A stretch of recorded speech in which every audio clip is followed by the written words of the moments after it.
Damas y caballeros, muy buenos días. La Embajada de la República de Corea en Panamá y la Cámara Minera de Panamá les dan la más cordial bienvenida al Foro Internacional Minería y Metales Fundamentales para el Desarrollo Sostenible e Inclusivo. Este evento reúne a destacados expertos y profesionales del sector minero hispanoamericano para discutir y analizar el papel crucial de la minería en el desarrollo sostenible y la inclusión social en nuestra región. Para iniciar, Su Excelencia John Jung-kyu, embajador de la República de Corea en Panamá, nos honrará con sus palabras de bienvenida.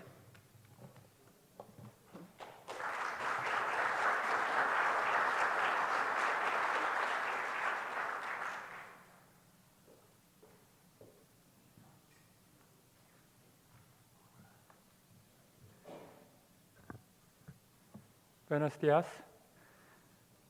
Su Excelencia, embajadores del Cuerpo Diplomático, Honorable Señor Roderick Gutierrez, Presidente de CAMIPA, Su Excelencia Geraldo Parales, Administrator of ProPanama, Honorable Señora Girotero, Secretaria General de ProPanama, Honorable Señora Celia Jean-François, Presidente de Asociación Panamá-Corea, estimados expositores, damas y caballeros,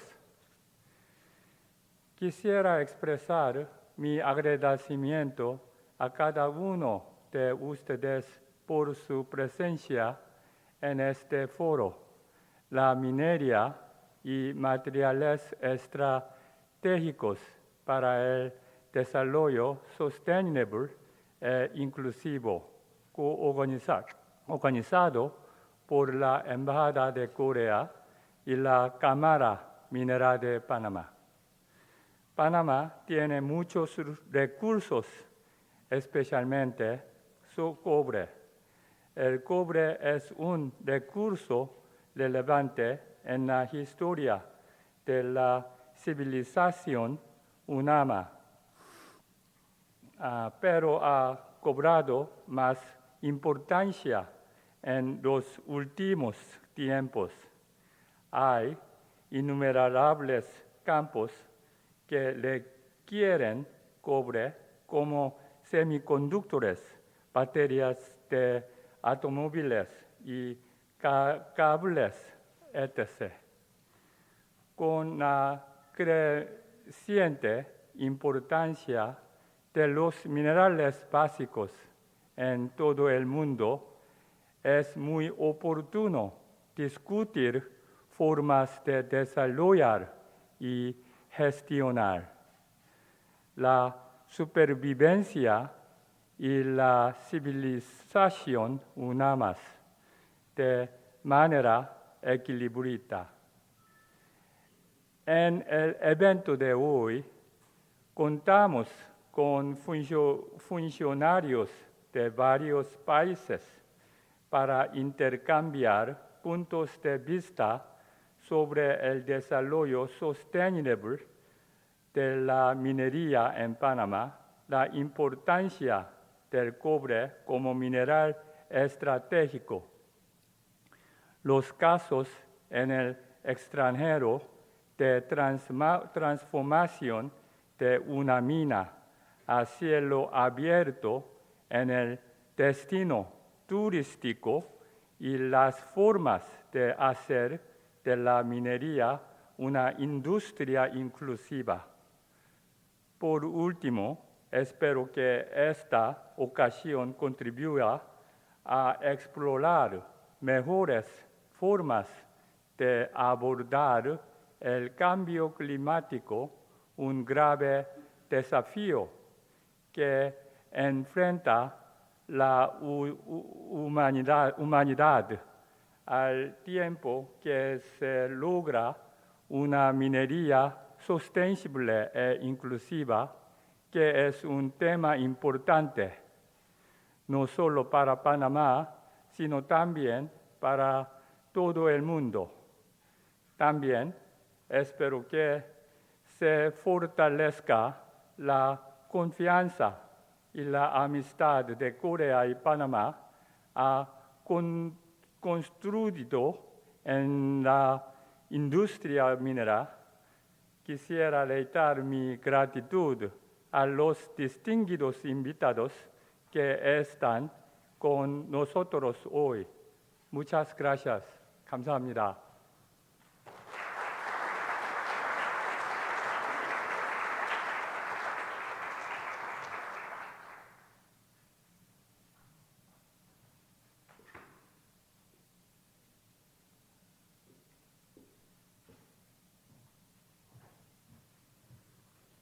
A continuación, escucharemos al señor Roderick Gutiérrez, presidente de la Cámara Minera de Panamá.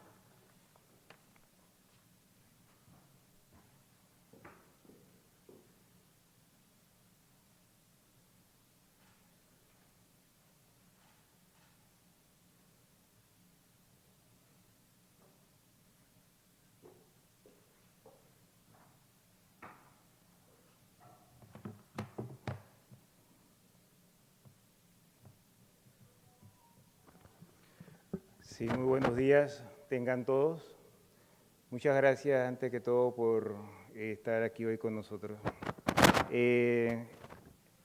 Hoy, en este foro Minería y Metales Estratégicos para el Desarrollo Sostenible, queremos darle las gracias principalmente al embajador de Corea,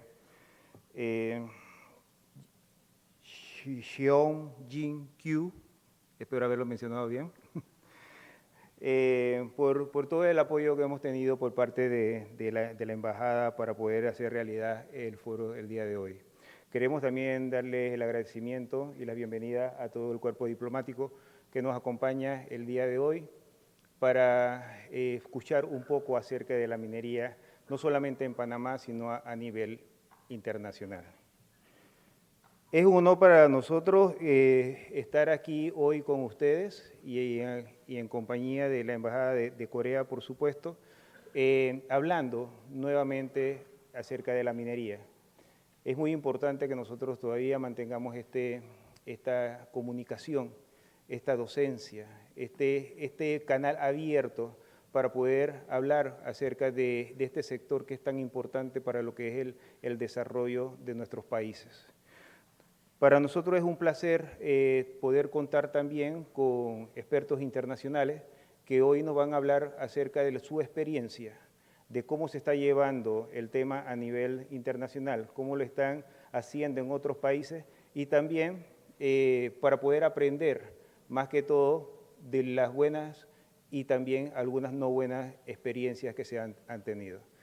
Es muy importante para nosotros que ustedes puedan también conocer que el tema de Panamá es un tema inédito, es un tema que incluso en algunos lo han podido determinar como un antes y un después de la minería a nivel mundial, ya que nosotros estamos marcando realmente las cosas que se deben realizar y las que no se deben realizar realmente para poder que este sector realmente siga creciendo como lo ha estado haciendo durante todo este tiempo. Este es un sector que ha logrado adaptarse realmente, ha estado creciendo. Algunos dicen que Panamá no es un país minero, Panamá tiene más de 500 años de experiencia de minería. Panamá tiene un código, su primer código minero fue en 1916, el que tiene actualmente en 1963.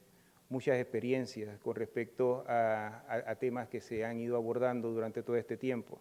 Y la Cámara Minera de Panamá, por supuesto, en sus 34 años, ha apoyado y ha dado su granito de arena para poder que este sector realmente, que no solamente es minería metálica, sino que también involucra el sector no metálico, también los proveedores y servicios, para que este sector realmente siga apoyando a los demás sectores, porque es muy importante también determinar que el sector minería desarrolla los demás sectores o ayuda a desarrollar los demás sectores. Esto es, también estamos viendo cómo el sector ha ido evolucionando para poder también ir apoyando a ese desarrollo sostenible que tanto hemos escuchado durante décadas, pero sin embargo que en algunos casos no estamos claros de cómo poder llevarlo. El desarrollo sostenible, por supuesto, tiene que enmarcar el tema económico, ambiental y social, y es algo que el sector minero ha estado haciendo por décadas en otros países y, por supuesto, aquí en Panamá también se había demostrado que se podía hacer. Los ejemplos positivos deben ser replicados, como dije anteriormente, y los desafíos deben ser abordados de manera colaborativa. Por eso hoy hemos invitado a expertos que nos pueden hablar acerca de lo que realmente es un cierre de mina, nos pueden hablar de cómo se desarrolla realmente la minería en una isla, que no necesariamente el territorio o el tamaño del territorio es el que determina cómo se debe llevar la minería, y también las experiencias de muchas décadas de cómo lo han hecho, cómo han evolucionado y cuáles son las cosas que nos pueden a nosotros aportar como país minero. Realmente, vuelvo y repito, le doy las gracias por la participación el día de hoy. Espero que realmente podamos absorber todo lo necesario con respecto a los expositores que hoy a bien nos acompañan y que seamos cada uno de nosotros replicadores de esta información, ya sea en nuestras empresas, con nuestra familia y también en nuestras comunidades. Con esto doy oficialmente abierto el foro Minería y Metales Estratégicos para el Desarrollo Sostenible e Inclusivo. Muchas gracias.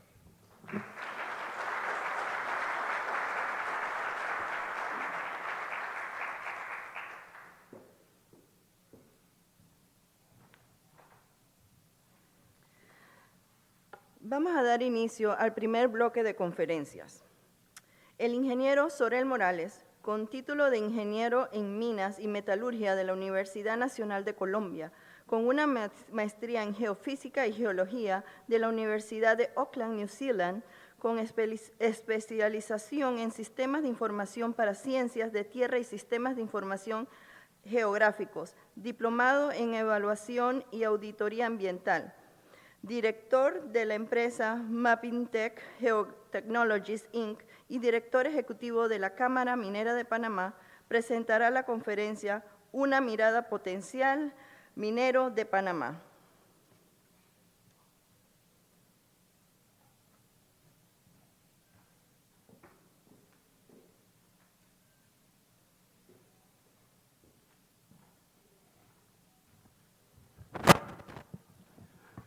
Muy buenos días a todos. Quiero agradecer de parte también de la Cámara Minera al embajador John Jin-kyu de Corea por habernos colaborado con este evento.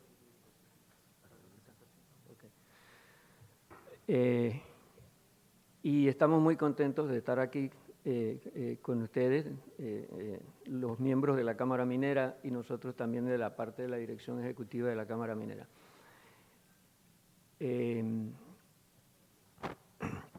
Quisiera también agradecer la presencia de los miembros del cuerpo diplomático y algunos representantes del gobierno que también están por aquí, que hayan asistido y nos estén acompañando aquí en esta ocasión, y también a los amigos panelistas y expositores de diversos países de Latinoamérica que hoy nos acompañan aquí.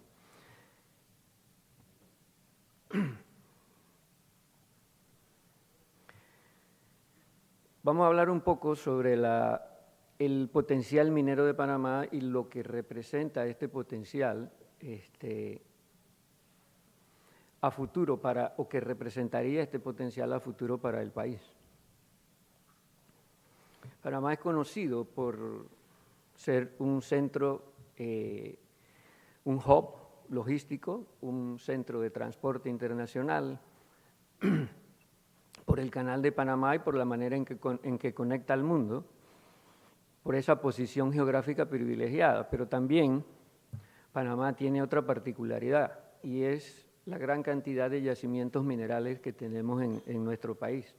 En el mapa que estamos viendo muestra algunos de los yacimientos conocidos que existen en el país y muestra en un rectángulo rojo aquellos yacimientos que son los más importantes o los más grandes que ya se conocen sus reservas.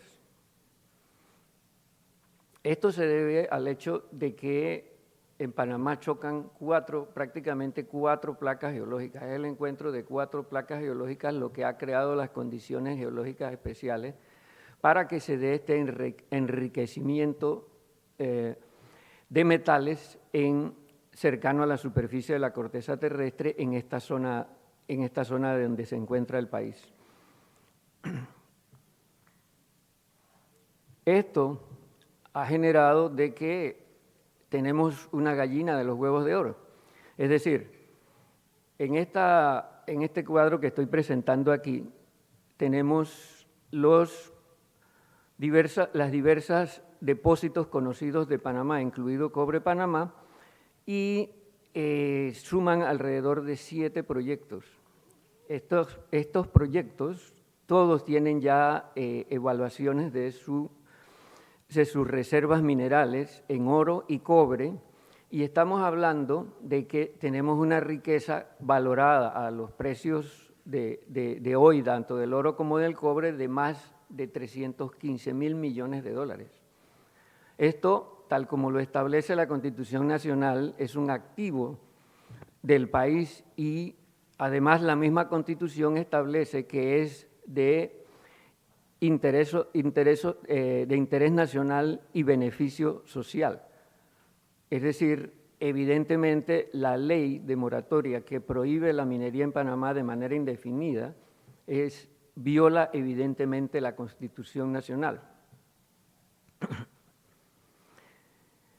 De estos yacimientos se llegó a desarrollar Cobre Panamá, que se encuentra aquí en esta ubicación, y como vemos, se encuentra en una zona donde queda algún remanente de bosque, y este es un remanente también de lo que se llama el Corredor Biológico Mesoamericano, del que se habla mucho, que es el que establece la conexión entre la selva tropical hacia el sur y hacia el norte de nuestro país, pero que como vemos en este mapa de cobertura boscosa ya está interrumpido. Sin embargo, los activistas ambientales insisten en decir que la mina ha sido la causante de esa interrupción del corredor biológico, cuando ha sucedido todo lo contrario.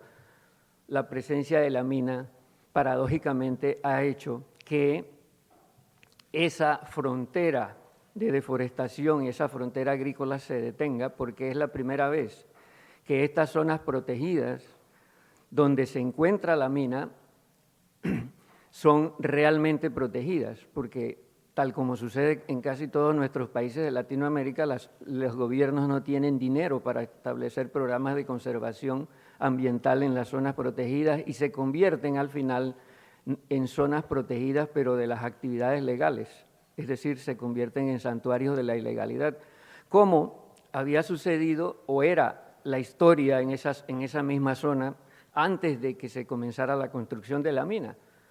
Había una casi nula presencia del Estado en la zona, se practicaban la agricultura de subsistencia con prácticas no sostenibles, era la segunda zona con mayor pobreza del país, una inexistencia casi total de infraestructura, una tasa de deforestación muy grande promovida por la tala indiscriminada e ilegal. En todas los 25 centros educativos que se encontraban en la región, el ausentismo escolar era del 95%, hoy en día es 0, y las actividades imperantes en la zona eran precisamente el narcotráfico y la minería ilegal. Con la llegada de la minería informal, eso se transformó. Afortunadamente, cuando se hizo el estudio de impacto ambiental de la mina, se decidió que esta mina debería contribuir a lo más posible a el desarrollo sostenible en sus dimensiones económicas, ambientales y sociales. Entonces, se dio una gran cantidad de generación de infraestructura habilitante para que fuese utilizada por las personas en la zona, desarrollo de capital humano, mejoras de competencias laborales en la parte social y el desarrollo de proveedores locales. Además, en la parte de reforestación, la mina se convirtió en el mayor reforestador del país, de hecho lo es todavía, y por mucho. Entonces, además de eso, como dije al principio, se convirtió en una zona donde nunca se había hecho un programa de conservación, nunca un programa de manejo ambiental, se convirtió en una de las zonas mejor protegidas del país, posiblemente mejor que la zona de la reserva del parque de Río Chagres, que es la que mayormente alimenta el canal, por la cantidad de monitoreo que se hace, incluso monitoreo participativo llevado a cabo por la comunidad. Y también en materia social, el tema de agroextensionismo para capacitar a los agricultores. Por primera vez los agricultores se convirtieron en pequeños empresarios. Hoy, a raíz de los sucesos que tuvimos a fines del año pasado, todo esto ha sido borrado del mapa prácticamente. Y para tener una idea de lo que hemos tirado a un lado hasta el momento, estamos hablando de, y esto hay que decirlo, a veces suena un poco chocante decirlo y comenzar a hablar de cifras, pero indudablemente que las cifras son los indicadores de lo que está pasando. Estamos hablando de más de 4.500 hectáreas reforestadas por la empresa y alrededor nada más de 3.200 hectáreas que han sido deforestadas en la zona de operación. Además de eso, como lo decía, 350 agricultores ahora son pequeños empresarios, se les capacitó.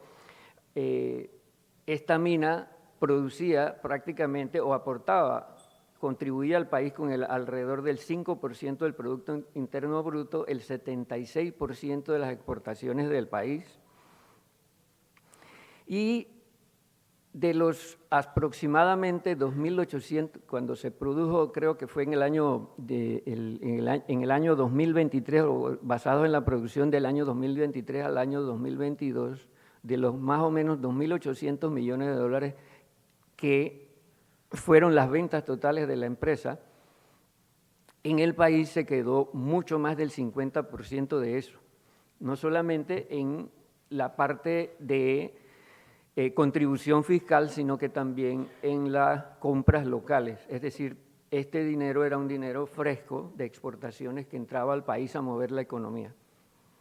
Estamos hablando de 6.500 empleos directos, de los que solamente quedan alrededor de 1.500 en este momento, quizá un poco menos, 37.000 indirectos y más de 2.000 proveedores locales, lo que significaba aproximadamente el 2.3% de toda la ocupación laboral del país. Además de eso, el cuidado ambiental no solamente quedaba en la obediencia a la normativa local, sino que también ya estábamos trabajando en adherirnos a un estándar internacional, el TSM, Towards Sustainable Mining, hacia la minería sostenible, tratando de llegar mucho más allá en ese sentido. Y digo hemos porque esto se hizo a través de la Cámara Minera de Panamá y también se iban a unir el resto de las empresas que estaban de alguna manera haciendo labores de exploración o en vías de entrar en producción, como es el caso de alguna que ya estaba lista para producir mina Cerro Quema. Perdón, no para producir, sino para comenzar a construir una mina de oro. ¿Qué pasa cuando se toma en serio la industria? O mejor dicho, yo creo que la pregunta aquí es, si tomamos la minería en serio en Panamá, ¿qué es lo que vamos a obtener? Entonces, hay que tener en cuenta en todo esto de que la transición energética va a demandar mucho más cobre. Pero recuerdo que una persona que conoce de esto y que trabaja International Copper Association dijo en algún foro hace unos meses atrás, con o sin transición energética, el cobre va a seguir siendo de gran importancia y va a seguir aumentando su consumo, porque no solamente se utiliza para la parte de transmisión de energía, sea la energía, la fuente que sea, sino que además de eso, también se utiliza para otras cosas. Es decir, cada día se incrementa más el uso del cobre para la infraestructura, el cobre para su utilización en los hospitales, etcétera. Cada día se encuentra una cantidad de aplicaciones que hacen que la demanda del cobre vaya a seguir subiendo de todas maneras. Y esto es lo que tenemos al final en estas gráficas. Vemos cómo los escenarios de producción de cobre no llegan a suplir totalmente la demanda, los escenarios proyectados totalmente la demanda que se espera hasta el año 2050. En el mejor de los casos se podrá estar muy cerca, como se ve en la gráfica que está abajo, y en el peor de los casos va a ser muy difícil que se llegue, o está mucho más debajo la producción, lo que se llama allí en la gráfica el Rocky Road, es decir, la vía más difícil. Evidentemente esto no solamente va a suceder con el cobre, sino también con otros metales, como se ve en la gráfica de arriba, pero nosotros no solamente tenemos cobre, también tenemos yacimientos donde existe oro y plata. ¿Cómo hacerlo bien entonces? De hecho, ya desde el año 2020-2021 se venía trabajando en 3 pilares fundamentales. Uno, y se venía trabajando esto con el Banco Interamericano de Desarrollo, porque evidentemente luego en Panamá no existía aquí una institucionalidad con todas las capacidades instaladas para supervisar este tipo de desarrollos de clase mundial, como el que tenemos con el caso de esta mina. Y mucho menos con los que podrían venir en el futuro o pueden venir al futuro, porque nosotros seguimos pensando de que como país no podemos despreciar los beneficios que podemos extraer de este activo tan importante que tenemos. Entonces, estuvimos trabajando junto con el BID y con el gobierno el tema de establecer una nueva política minera, todo ello basado en el tema del desarrollo sostenible y la mayor contribución que puede hacer a este desarrollo la minería o cada proyecto, tanto a nivel local como en las mismas zonas donde opera.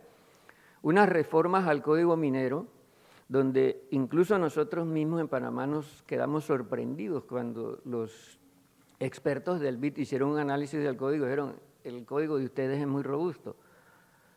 Nosotros nos preguntamos por qué. Dice, bueno, porque tiene una característica muy importante y es que no se mete en competencias de otras normativas del país, simplemente se remite a la parte de la normativa estrictamente minera.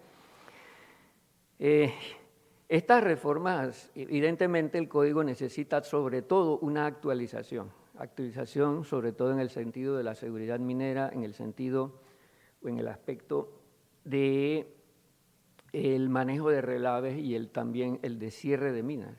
Cuando este código se hizo y en su última reforma en el año de 1988 todavía no se hablaba de muchas de estas cosas como algo predominante. Y también el fortalecimiento institucional.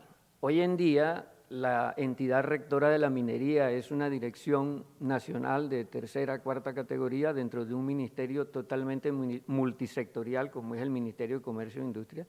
Ustedes comprenderán que esto tiene que ver con muchas cosas y es difícil manejar o entender o que alguien que dirija el ministerio entienda de todos los sectores y de todas las competencias con que tiene que ver este ministerio. Y entonces se decidió o se estableció junto con el BID la creación, creo que me adelanté un poquito,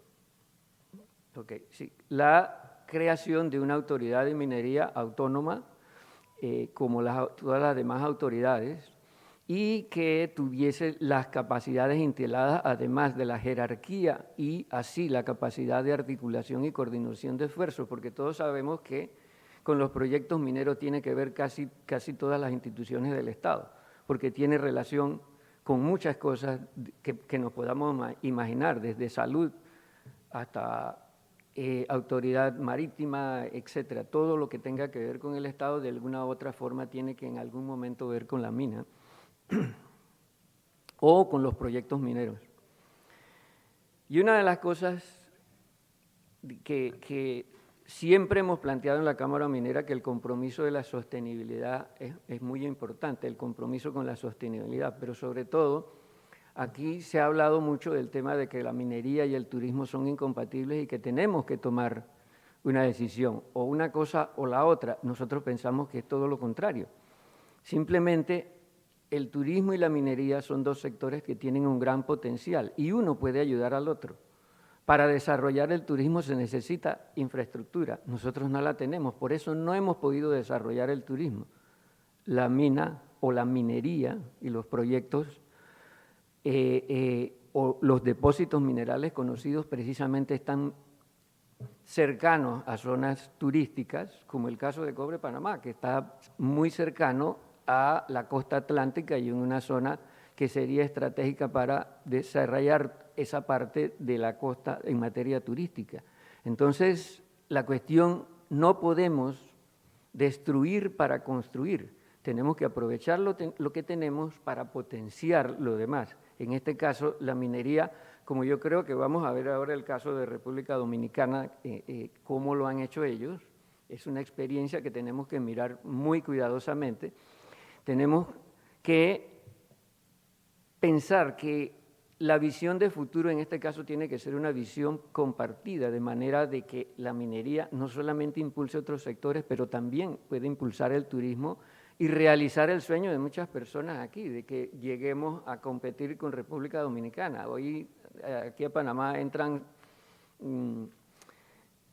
casi 2 millones de personas al año, ellos ya andan por el orden de los 8 millones de personas, perdón, de los 10 millones de personas, 11 millones este año es lo que esperan, así que yo creo que es una meta por alcanzar, pero en la que para llegar allá tenemos que apalancarnos de alguna forma y en este caso puede ser en la minería, de manera de que contribuya con la infraestructura para el desarrollo de esas capacidades. Una visión compartida, para esto se necesita determinación, liderazgo, un verdadero compromiso contra la sostenibilidad y participación activa y sobre todo colaborativa, tanto entre sectores como el gobierno, la empresa privada. Y como decía, para poder crecer hay que construir, no hay otra forma. Nosotros, desafortunadamente, hemos dado un paso en el camino de destruir pensando que con eso vamos a crecer. Yo no creo que lleguemos a buen puerto si seguimos por allí. Hay que reparar ese error, hay que retomar el camino correcto. Porque los beneficios potenciales para el ambiente, la sociedad y la economía hacen que valga la pena el esfuerzo, indudablemente. Entonces, ¿qué es lo que puede suceder? Nosotros, basados en la experiencia que hemos tenido en Cobre Panamá en materia económica y haciendo una extrapolación de las variables económicas, hemos llegado a hacer un cálculo de qué representa económicamente para Panamá que en un lapso de 11 años lleguemos a tener 7 proyectos o 7 yacimientos siendo explotados, probablemente 3 de ellos de clase mundial. Entonces, nosotros lo hemos llamado los proyectos mineros estratégicos y aquí está esa proyección. Lo que hemos hecho es que pensando o comenzando desde el año 1, es decir, tomamos como año 1 el año en que se reanude la operación de Cobre Panamá, que esperamos que sea lo más pronto posible el año que viene, y estamos haciendo todos los esfuerzos para que eso se dé. Y luego se van uniendo proyectos los proyectos que están más cercanos de llegar a una etapa de explotación, e incluso proyectos de exploración y también algunos proyectos que ahorita, al darse la ley de moratoria, la ley 407, fueron canceladas esas concesiones, por lo tanto han pasado a ser reservas mineras y para poder adjudicarlos en el futuro, tal como establece el Código Minero, hay que llevarlos a licitación. En ese caso estamos hablando del proyecto Cerro Colorado, que es uno de los depósitos de cobre más grandes del mundo no explotado, creo que es el segundo o el tercero, que ya desde el 2011 muchas compañías se acercaron preguntando sobre este proyecto, y en aquel tiempo, en reuniones que tuvimos con ellos, les preguntábamos, bueno, ese proyecto tiene que ir a licitación, por lo tanto, ¿cuánto ustedes estarían dispuestos a pagar de derecho de llave para ese proyecto? Ellos nos decían, bueno, eso debe andar por alrededor de 400, 500 millones de dólares que nosotros estaríamos dispuestos a pagar.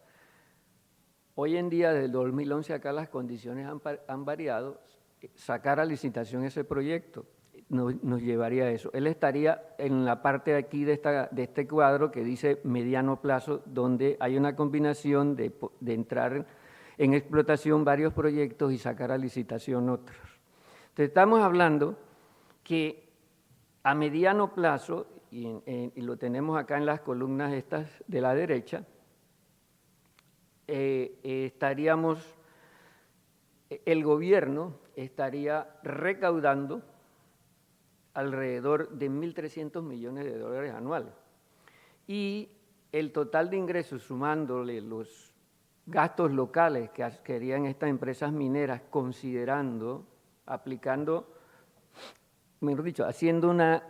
hicimos aquí una extrapolación de lo que venía pasando con Cobre Panamá. Y en materia de gastos locales, tendríamos alrededor de más de 3.000 millones de dólares en gastos locales.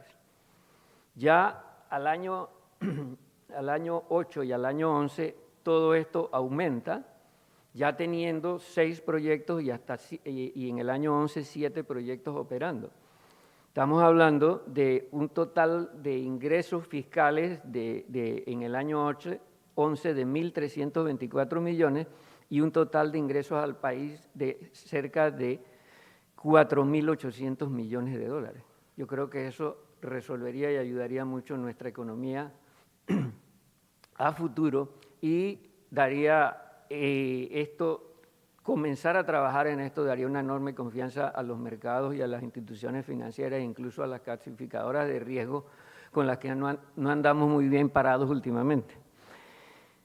Al final lo que tenemos es alrededor en ingresos directos al Estado, en ingresos fiscales 1.800 millones de dólares y 7.000 millones de dólares en total, sumándole unos 5.000 millones de dólares que serían los gastos locales en que incurrirían estas empresas para su operación. Y estamos hablando de que todo eso no vendría de otro lado, sino que de las exportaciones del cobre que se estarían haciendo. Estamos hablando de que prácticamente esto representaría más del 12% del Producto Interno Bruto Nacional, además de que la generación de infraestructura, como decía, ayudaría a otros sectores y indudablemente que colocaría a Panamá como un gran productor de metales, abriendo otras oportunidades de integración vertical hacia adelante y considerando el tema del nearshoring, que está muy de moda en este momento y va a seguir más de moda con todo este tema de las economías regionales y la cercanía de las cadenas de suministro que ahora se necesitan y que se ha visto luego de la pandemia, que no podemos seguir pensando en seguir exportando concentrados a lugares remotos para ser procesados. Es lo que vienen pensando los diversos países, es lo que se está viendo o la tendencia a nivel regional. Además, a nivel nacional, estos proyectos están ubicados en las zonas más pobres del país. Todos estos proyectos están ubicados en las zonas más pobres del país, como vemos aquí en este mapa, donde los colores, a medida que se acercan al color más oscuro, al color rojo, indican mayores niveles de pobreza. Es decir, hace tiempo aquí en Panamá venimos hablando de la descentralización, de la ley de descentralización, del impulso a la descentralización y el fortalecimiento de los gobiernos locales. Pero la verdad es que la diferencia no se ha notado. De hecho, la gran diferencia se ha dado desde que En el año de 2021 se nos dijo, a través de un estudio económico, que por primera vez en la historia republicana el mayor salario promedio del país se desplazó de la ciudad de Panamá a el área donde estaba la mina Cobre Panamá, hacia la zona de Penonomé. Eso es algo muy importante para el país y nos indica qué puede suceder con el resto de lo que nosotros llamamos el interior del país si estos proyectos se desarrollan, porque como ustedes ven no hay ninguno en la cercanía de la ciudad de Panamá. Y precisamente la situación de desigualdad que esto implica puede ser mitigada utilizando este activo nacional que, repito nuevamente, la Constitución establece como de interés público y bienestar social, de manera muy sabia. Si no lo tomamos en serio, comenzamos por el problema de que ya tenemos 58.000 millones de dólares en demandas de arbitraje. ¿Qué vamos a hacer con eso? Hay que tratarlo con seriedad. Nosotros en la Cámara Minera lo primero que hicimos cuando se comenzó a dar todo este problema fue consultar a gente que tuviera experiencia en este tipo de arbitraje. Y la verdad es que nos hicieron poner los pies sobre la tierra, porque no es lo mismo un arbitraje de una obra civil, de la construcción de una obra civil, que el arbitraje de un proyecto minero, de un derecho a el ser un contratista del Estado. Son dos cosas diferentes. Entonces, la gente, y desafortunadamente el cúmulo de desinformación que fluyó a fines del año pasado e inicios de ha hecho que la gente se crea muchas cosas. De hecho, todavía sé que hay muchas personas de alto nivel, incluso de gobierno, que piensan que porque se declaró inconstitucional el contrato, nosotros estamos libres de todo pecado. Cuando en realidad es muy simple y muy sencillo. Desde allá afuera no nos ven a nosotros como tres órganos diferentes que constituyen un país, sino que la decisión que toma cualquiera de esos órganos es una decisión del Estado panameño. Hayase equivocado uno o el otro órgano, es una decisión del Estado panameño. Y de acuerdo a eso se evalúan este tipo de cosas. Nada más comenzando por allí estamos en serios problemas. Pero bueno, ya eso es discusión de otra cosa, pero hay que tomar definitivamente en serio esto. Y el riesgo mayor es el tema de la minería ilegal. En el mes, más o menos el mes de julio del año pasado, la empresa, a través de su sistema en Cobre Panamá, a través del sistema de monitoreo, se detectaron alrededor de 60 sitios de minería ilegal en los alrededores de la mina. Esos sitios se denunciaron y las autoridades actuaron en consecuencia. A fines de noviembre se cierra la mina y en febrero, principios de marzo, ya no eran 60 que ya se habían desaparecido, sino que 250 sitios de extracción ilegal. Entonces, al final yo creo que hay que decirlo, y hay que decirlo alto y claro. Los activistas ambientales y los opositores a la minería, al final lo que están haciendo es promover la minería ilegal. Y tenemos casos aquí como el caso de Cruzitas, el caso de lo que ha sucedido en el Ecuador, el caso de lo que ha sucedido en Colombia e incluso en Perú, donde vemos que la oposición a la formalización de la minería, a la minería formal, lo que genera al final es que se promueve la minería ilegal. Y es así que no deja absolutamente nada, ninguna ganancia para el país. Y me quedo para finalizar con esta reflexión al respecto de todo lo que hemos visto, los dos escenarios a los que nos estamos enfrentando ahorita aquí en Panamá. Debemos indudablemente que tomar la industria minera en serio y reconocer las oportunidades que nos brinda. Tratar de que indudablemente se desarrolle de la manera más sostenible posible, que la minería o que los proyectos de minería contribuyan al desarrollo sostenible en sus tres dimensiones y que contribuyan de manera significativa. Nada es perfecto, el ser humano no hace nada perfecto, todo es posible mejorarlo, todo tiene su ventana de oportunidad para llevarlo a mejorar. Bueno, muchas gracias a todos.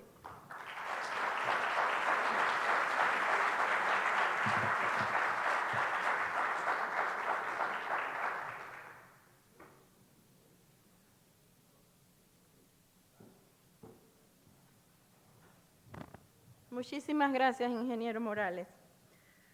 Seguidamente, el magíster Carlos Urenda, abogado y magíster en Derecho de Empresa y Administración de Empresas de la Pontífica Universidad Católica de Chile. Fue secretario general de la Cámara Chilena de Construcción y gerente de Asuntos Corporativos de la empresa eléctrica Colbún. Ocupó la gerencia general de la Confederación de la Producción del Comercio y es director ejecutivo del Consejo Minero de Chile.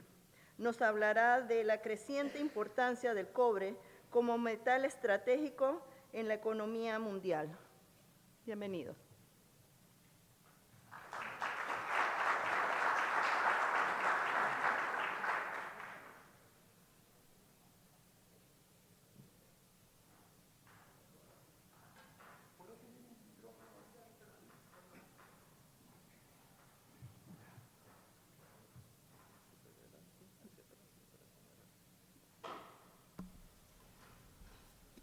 Hola, buenos días. Prefiero hablar más abajo, si no importa. Muy buenos días a todos. Muchas gracias por la invitación de la Cámara Minera de Panamá y de la Embajada de Corea. Yo soy Carlos Urenda, soy gerente general del Consejo Minero. El Consejo Minero es el equivalente a la Cámara Minera de Panamá en Chile. Somos una asociación gremial que promovemos el desarrollo competitivo y sustentable de la minería. Y estamos muy contentos de poder estar aquí hablando del cobre y de todos los beneficios que significa el cobre para un país. Les voy a contar antes de empezar cómo está estructurada la presentación. No la analicen con criterio demasiado científico, porque traté de hacer un esfuerzo en hacer un análisis económico, es decir, revisamos demanda, oferta, costos y precios, pero a la vez vamos a ir intercalando algunas oportunidades y desafíos. Por lo tanto, no es un análisis estrictamente económico, pero tampoco es simplemente un recuento de oportunidades y desafíos. Entonces, si resulta o no resulta, ustedes me lo van a decir después, pero yo creo que es el mejor esquema para poder en poco tiempo formarse una idea global de todos estos temas.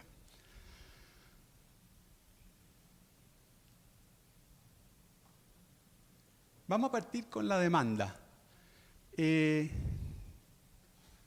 Esto puede parecer muy básico, los múltiples atributos del cobre. De hecho, algunos de ustedes se lo enseñaron en el colegio, pero es importante tenerlos en mente porque esto es lo que explica que el cobre esté en todos lados y sea una oportunidad tan grande hoy en día. ¿Y por qué el cobre y por qué no los otros metales? Como yo sé que ustedes eran buenos alumnos, no es necesario explicar cada uno de ellos, pero sí decir algunas palabras con el tema de la criticidad, que parece ser un atributo nuevo. La verdad es que no hay una definición oficial de criticidad, pero la criticidad tiene mucho que ver con la importancia para el desarrollo económico, sobre todo en ciertas áreas que son estratégicas, la posibilidad o no de sustitución, la disponibilidad geológica o no, el tema de la facilidad o dificultad para que se corten las cadenas de suministro. Entonces, hay una serie de elementos que definen la criticidad de un metal y que lo hacen sensible. Y por eso esta criticidad es un atributo nuevo del cobre que lo hace tan especial en el análisis que vamos a ver ahora.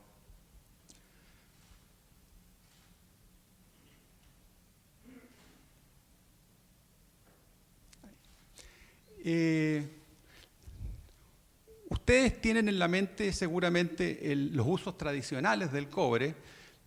Claramente el uso tradicional, entre comillas, del cobre sigue estando más vigente que nunca. Lo que pasa es que el tema del cambio climático lo ha ido dejando en la discusión en un segundo plano, pero la verdad es que el real motor es el uso tradicional, la manufactura, la industrialización, la urbanización.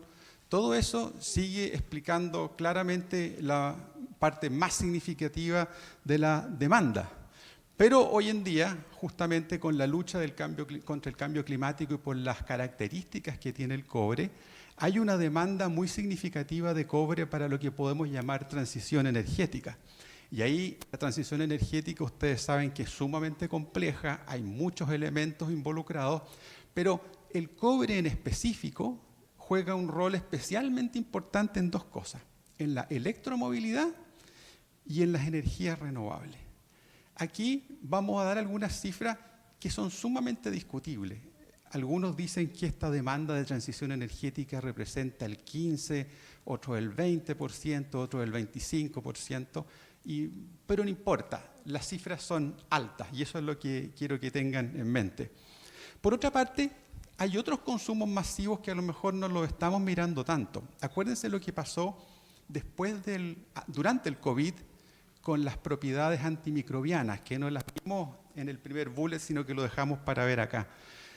La cantidad de cosas que se empezaron a hacer de cobre para los hospitales, para la seguridad en el transporte, etcétera. Y todo lo que está pasando con la digitalización, que algunos, claro, pueden meterlos dentro de la transición energética, pero también es una cosa bien distinta el tema de la digitalización. Entonces, el cobre, además de atributos muy importantes y muy variados, tiene grupos de demandas masivas muy importantes que se comportan a veces de distintas formas y hay que mirarlas a veces por separado. Ustedes saben que el gran consumidor del cobre de todo el mundo es China, por lo tanto lo que pasa en China es algo que hay que mirar con lupa, pero también hay otros sectores que consumen una gran cantidad de cobre. Está Europa, está Estados Unidos, y yo creo que esta parte de aquí es lo más importante de esta lámina. ¿Qué va a pasar con la demanda de cobre? ¿Ya? Sabemos que en el tema de la demanda más tradicional que vimos, va a seguir habiendo un crecimiento, pero a tasas tal vez menores.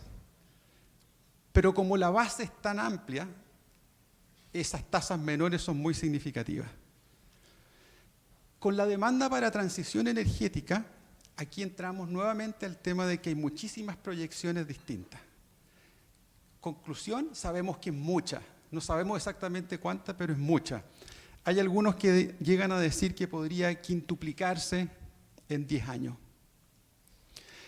¿Y qué pasa cuando sumamos toda la demanda por cobre? Nuevamente caemos en que hay proyecciones muy diversas. Pero nuevamente la conclusión es que cualquiera sea la proyección, la cantidad en que va a aumentar la demanda es muchísima. Aquí tienen, por ejemplo, S&P, que dice que deberíamos producir más de 20 millones de toneladas al 2050. Puede ser mucho, sí, pero es una proyección seria. Está la Agencia Internacional de Energía, que dice que al 2040 vamos a necesitar 11 millones de toneladas más. Y está la propuesta más, no sé si es la más, pero una propuesta relativamente conservadora, que es con la que vamos a trabajar para efectos de análisis hoy día, que es la de Wood Mackenzie, que dice que vamos a necesitar 6 millones de toneladas más de cobre de aquí al 2043. La demanda actual más o menos son 25 millones de toneladas, para que ustedes tengan una noción de la magnitud. Y obviamente las proyecciones aquí tienen mucho que ver también con cómo va creciendo la demanda, no solo la cantidad final que vamos a necesitar, sino cómo va creciendo la demanda. Y bueno, obviamente S&P es una duplicación. La de la Agencia Internacional de Energía implica ir creciendo una tasa anual más o menos de 2%, y la de 6 millones de Wood Mackenzie habla de tasas anuales de 1.1 más o menos. Entonces, en conclusión, hay mucha dispersión en las proyecciones de demanda, pero incluso las más bajas son una oportunidad enorme. Es muchísimo el cobre que se va a necesitar. Y ahí obviamente tenemos que pasar a la oferta y ver cómo estamos para suplir esa demanda creciente. En recursos y reservas no tenemos problemas. Cuando hablamos de tenemos, hablamos como mundo. A mí me pidieron que habláramos como a nivel mundial, no sobre Chile. No obstante, vamos a ir dando algunas cifras sobre Chile también. Tenemos recursos para 200 años, tenemos reservas para 40 años, pero el tema es que en general en las jurisdicciones más antiguas la tasa de descubrimiento ha bajado considerablemente y las leyes están decreciendo. Es decir, se encuentra cada vez menos mineral en la misma cantidad de roca mineralizada. Por lo tanto, hay reservas y recursos abundantes, pero hay desafíos geológicos, al menos en los países mineros más tradicionales. En ese sentido, los países con menor desarrollo minero tienen una ventaja. En ese punto, ¿cómo andamos con respecto a los proyectos? Porque obviamente uno tiene que sacar esos recursos y reservas, ¿no es cierto? Hay proyectos de sobra. No hay una cantidad muy seria, pero se estima que hay unos 200.000 millones de dólares aproximadamente en el mundo. Y aquí es importante que ustedes sepan que no solo necesitamos más proyectos para aumentar la producción, sino que necesitamos más proyectos para recuperar la producción que vamos perdiendo. Porque como ustedes saben, por las menores leyes, por la dureza, por la profundidad o por restricciones, vamos teniendo una pérdida de capacidad de los yacimientos que ya tenemos. Entonces, por eso que hablamos del brownfield, que es inversiones para reponer lo que se va perdiendo, pero también para expandir los años y las cantidades que se van extrayendo. Y en contraposición está el concepto de greenfield, que es desarrollar una mina nueva de la nada, donde no había una mina antes. Y claramente el sector greenfield está mucho más complicado de desarrollar que el sector brownfield, por distintos desafíos operacionales, pero principalmente por un tema medioambiental y social que después vamos a ver. Entonces, vemos que si bien hay bemoles en recursos y en proyectos, estamos bien aspectados.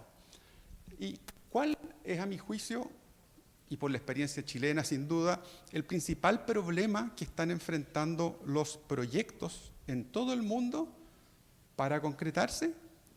Es la dificultad, la lentitud y la incertidumbre en la obtención de los permisos. Después vamos a ver que hay permisos de distinto tipo y que obedecen a distintas naturalezas, pero claramente la dificultad para obtener esos permisos y lo inciertos que son un tema. Y esto ocurre en todo el mundo. Tal vez no situaciones tan extremas como la que viven ustedes, pero esto ocurre en muchas partes. Y obviamente que el primer factor está muy relacionado con el segundo, que es la inestabilidad jurídica y regulatoria en ciertas jurisdicciones mineras relevantes. Entonces, uno puede elucubrar mucho, hay muchos factores, vamos a ver varios de ellos aquí, pero la verdad es que ese es el gran tema. Ese es el gran tema, obtener los permisos en un contexto de inestabilidades. Ahí, simplemente a modo de referencia, pusimos cuáles son los principales países productores de cobre. Hay varios que van a seguir teniendo un liderazgo. Todo indica que los que aparecen ahí con porcentaje van a seguir liderando el carro para tratar de producir estas 6 millones de toneladas que necesitamos adicionales. Pero también hay otros que están en lugares más rezagados, pero que también se van a hacer importantes. Y hay otros que ni siquiera salen ahí, pero que nosotros esperamos que se sumen a esta lista, porque la verdad es que uno ve que hay países mineros que quieren prepararse para aprovechar esta oportunidad, hay países que fueron mineros y dejaron de serlo y quieren volver a serlo, eso ocurre, y hay países que nunca fueron mineros y están pensando serlo. Esto uno ve que en Europa quieren abrir ciertas minas, Arabia Saudita tiene un plan enorme para desarrollar su minería. O sea, aquí la competencia es dura. No es solo entre los incumbentes, sino en todos los que se están sumando. Y aquí, cuando estamos tan cortos para suplir la demanda con la oferta rezagada, claramente el reciclaje se hace cada vez más importante.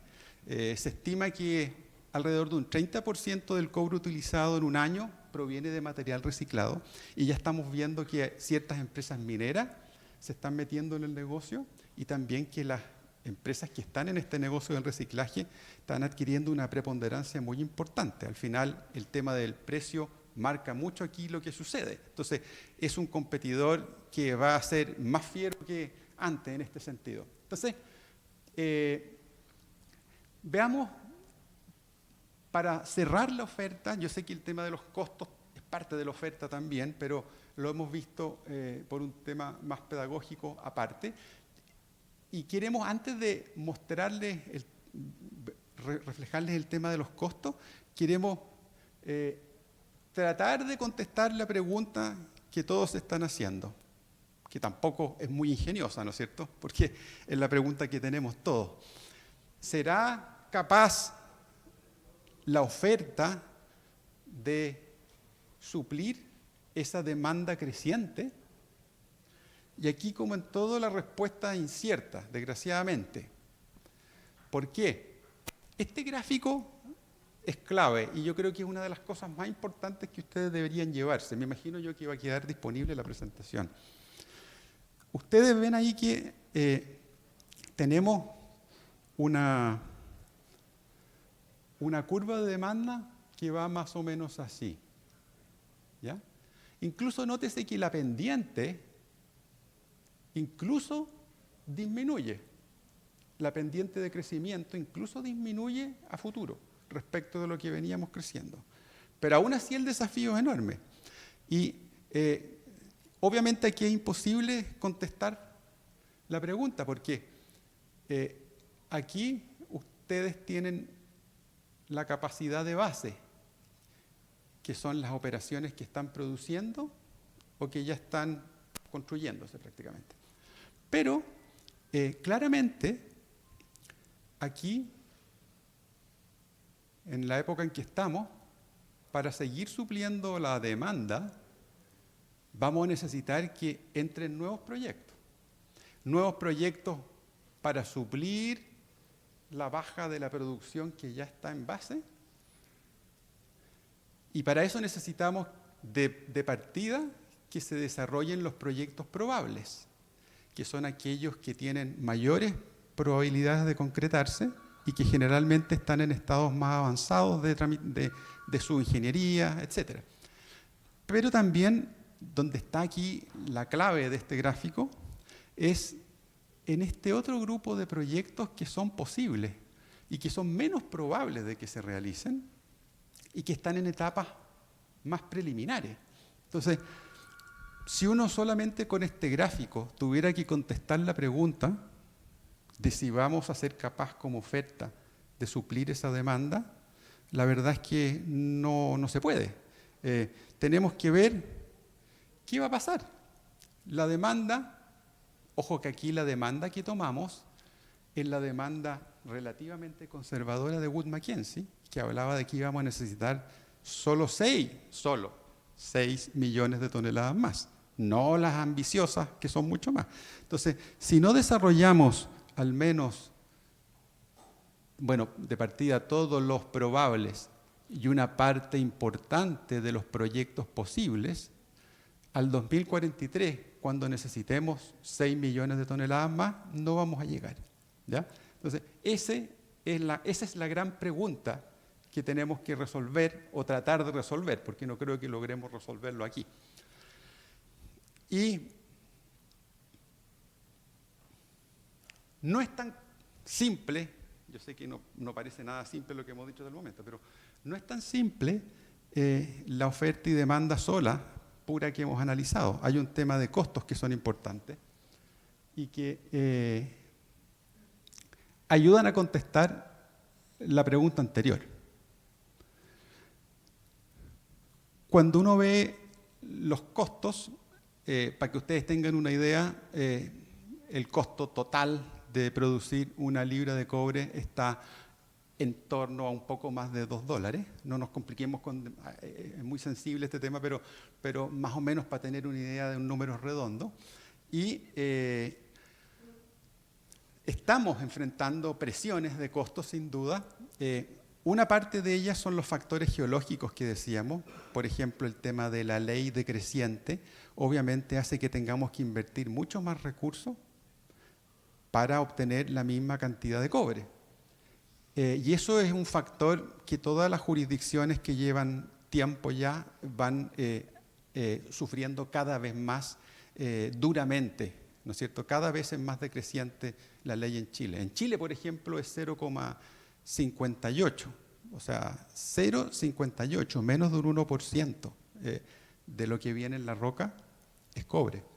Y también, según los países en que estemos, hay uno o más de estas otras presiones de costos. Por ejemplo, ustedes ven ahí que el tema del agua.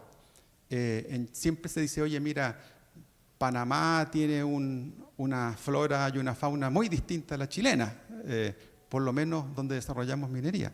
Sí, pero nosotros, por ejemplo, no tenemos agua. Entonces, el agua es sumamente escasa. Y hoy en día en Chile es impensable desarrollar un proyecto grande sin construir una planta desalinizadora. No te van a dar el permiso simplemente. Energía. La energía también está, en algunos países es sumamente cara. ¿Y qué pasa? La minería consume mucha energía, pero por otro lado nos están diciendo, oye, no consumas agua natural, consume agua desalinizada. Pero para desalinizar e impulsar a la faena necesito energía, ¿no es cierto? También para electrificar las operaciones necesito más energía. Entonces la energía pasa a ser realmente un ítem importante. En Chile es más o menos un 10% de los costos de operación más la electricidad, más un 5% que significa la otra energía. Entonces es un tema. Y el trabajo, ¿para qué decir? El trabajo tiene mucho que ver con un desafío enorme que estamos enfrentando en la minería, y es que parece ser que los jóvenes se sienten poco atraídos por el trabajo minero. En minería tiende a acumularse mucha gente que lleva muchos años y que va quedando ahí. Por lo tanto, durante los próximos años, en los países mineros más desarrollados, se necesita mucha gente, no solo para aumentar la producción, sino para reemplazar a esa gente que va a ir saliendo de la fuerza laboral minera. Y para eso hay que entusiasmar a los jóvenes, sin duda. Pero por otro lado, como uno va incorporando gente que no tiene esa mentalidad minera tradicional, gente que venía de otros sectores, obviamente las productividades son menores. Entonces se da la situación de que en Chile, por ejemplo, van creciendo mucho las remuneraciones y va bajando la producción simultáneamente. Entonces es como el peor de los mundos. Y para eso, obviamente, tenemos que involucrarnos directamente como sector, y estamos metidos en las escuelas, estamos metidos en las universidades, creando nuestra propia fuerza laboral, porque sabemos que esa va a ser una restricción muy importante en la operación y en el desarrollo de los nuevos proyectos. Y respecto al desarrollo de los nuevos proyectos, en general en el mundo moderno minero se tiende a decir, oye, mira, al final el factor de los permisos es como la única cosa importante. Pero la verdad es que el desarrollo de proyectos sigue siendo un tema. Desarrollar los proyectos en tiempo, en forma y en costos se ha transformado en un desafío casi imposible. Los proyectos terminan listos muchos años después, mucho más caros y a veces con una falla operacionales importantes. Entonces, el desafío del capital humano es uno de los temas clave en poder remontar esta oferta que se va quedando rezagada con respecto a la demanda. Bueno, aparte de los costos operacionales normales, con las presiones en energía, en agua, en trabajo que hemos conversado, obviamente está el apetito que tienen los estados con respecto a estas operaciones. Y a veces no se entiende bien y que a veces por cortar una tajada muy grande, al final la torta se achica para todos. Entonces, obviamente, siempre hay riesgos en distintos países del mundo de nacionalización, que pueden ser los más extremos, pero también está el tema de subir la carga impositiva. Los impuestos en minería en general son altos, pero ya cuando uno deja de ser competitivo, al final termina siendo peor para el país. Y por supuesto hay exigencias de valor agregado, que son como una forma más sofisticada de nacionalismo de recursos, de por ejemplo exigir obligatoriamente que el cobre se funda en el país, o cosas de ese estilo. Entonces, eso también obviamente va a aumentar los costos. Todo lo que hemos visto aquí tiene que ver con los costos y por lo tanto tiene que ver mucho con la futura oferta. Veamos qué pasa con los precios. El precio claramente es un factor de ajuste. Vimos que había una alta demanda y una oferta que está rezagada. No obstante que las proyecciones sean muy variables, ¿no es cierto? Pero quedándonos incluso con las más conservadoras, tenemos un problema, ¿no es cierto?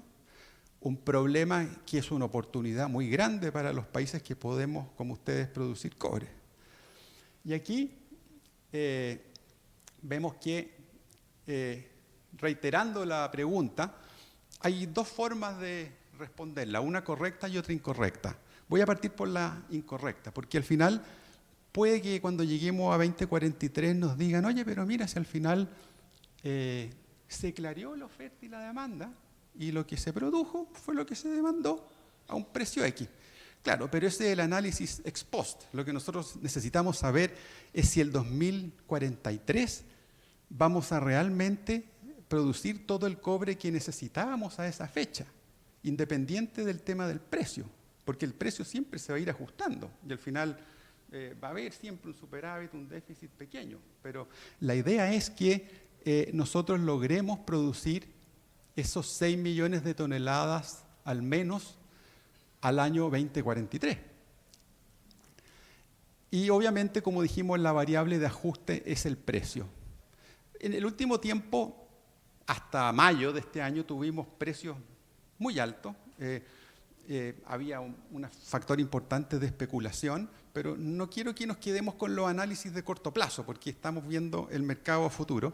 Y aquí, claramente, a largo plazo no es tanto, pero sin duda que el precio es atractivo. También, redondeando, simplificando, podemos decir que hay un precio estimado de largo plazo en torno a $4. Acuérdense que el costo era más o menos $2. Y obviamente, en cualquier escenario, la respuesta va a ser distinta. Si vemos el caso de la respuesta aparente o negativa, claramente el precio va a ser mayor, porque al final, como no va a llegar la oferta a satisfacer la demanda proyectada, van a tender a subir en exceso los precios para poder hacer el clareo entre oferta y demanda. Pero este precio se estima, si lográramos aumentar la oferta de modo de calzar con la demanda, aún así tendríamos un precio tan alto como $4. Y obviamente, según la idea que tenga cada institución de esta ecuación, va a ser distinto. Por eso ustedes ven que de repente salen bancos de inversión que proyectan $5, $6. Y eso depende un poco de si creen o en qué grado creen que van a poder desarrollarse los proyectos para poder hacer el match con la demanda y que no suban tanto los precios. Pero en el fondo, en cualquier escenario, el aumento de los precios va a ser muy significativo.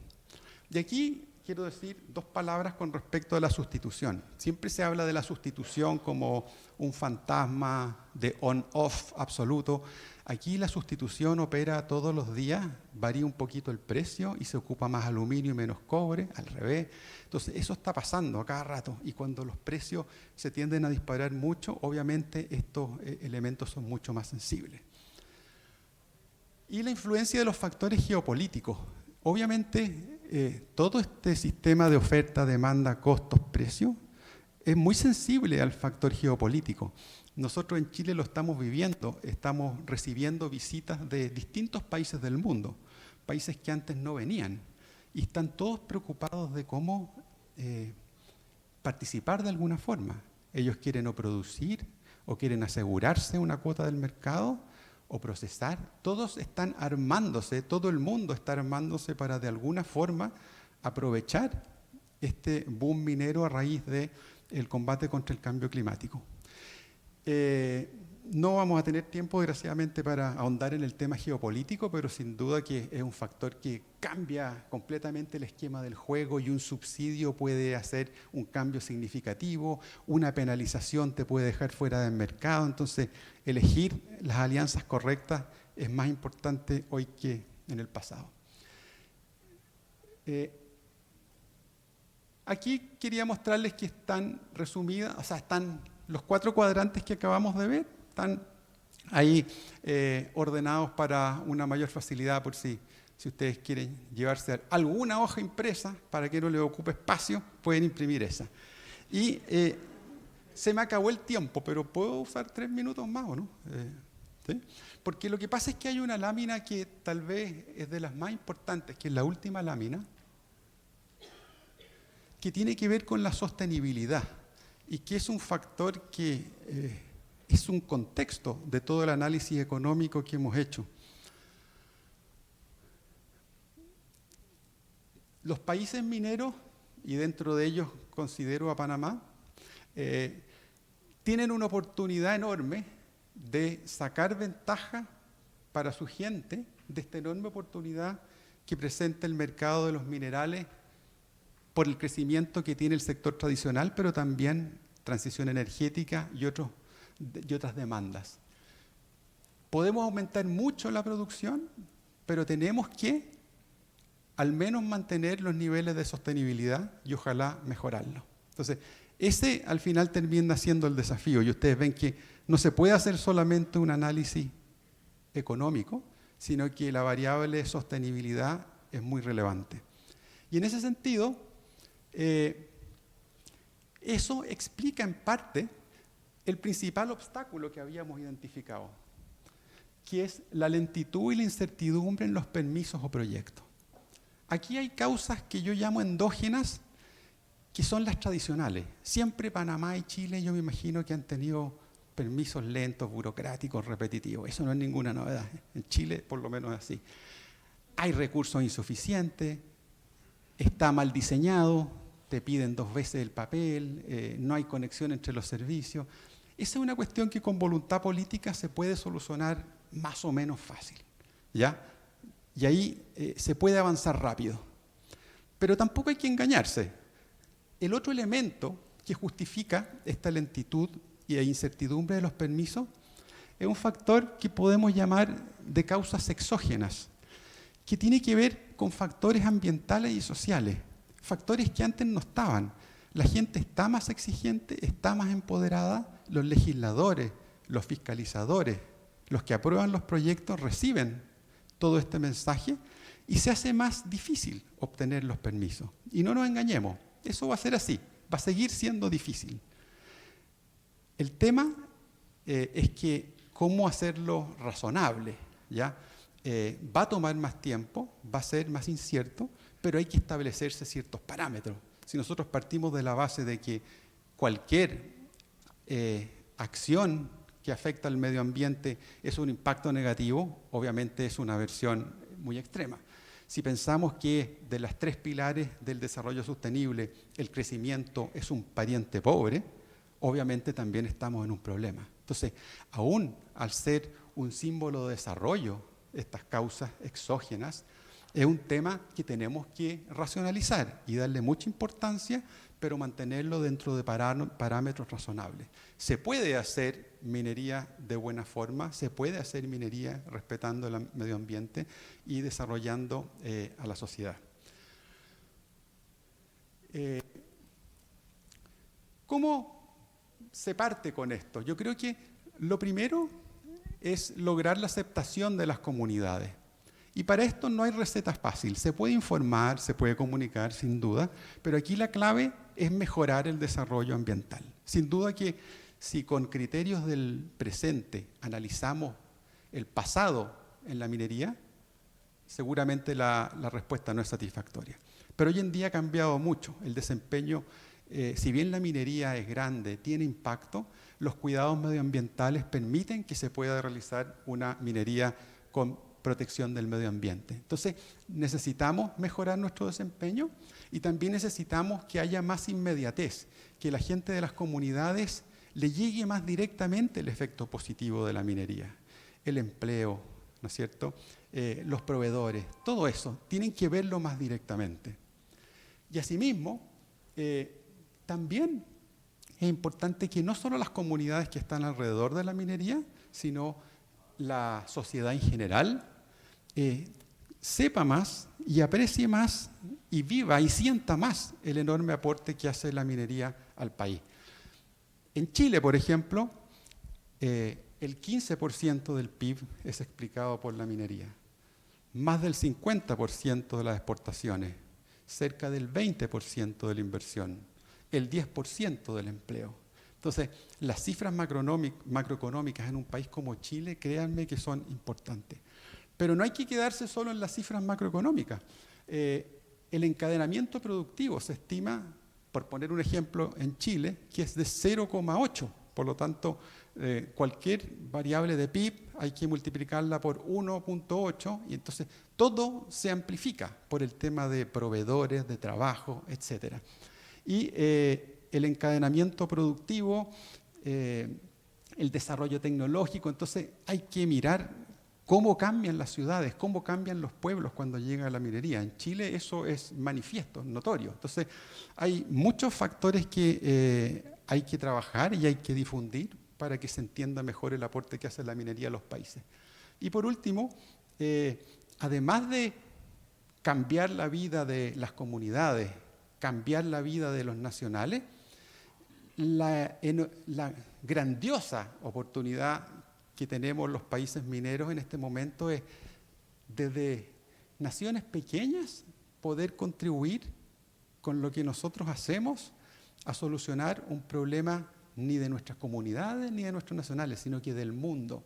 Entonces, el rol estratégico que adquieren los países que producen minerales en este contexto de lucha contra el cambio climático es enorme. Esa es una rápida visión sobre economía y entorno socioambiental de la minería del cobre en el mundo, con algunas bajadas específicas a Chile. Esperamos que les haya servido, que hayan aprendido y que esta experiencia en lo positivo y en lo negativo pueda hacer que ustedes puedan tomar mejores decisiones con la enorme riqueza que tienen entre sus manos. Muchas gracias.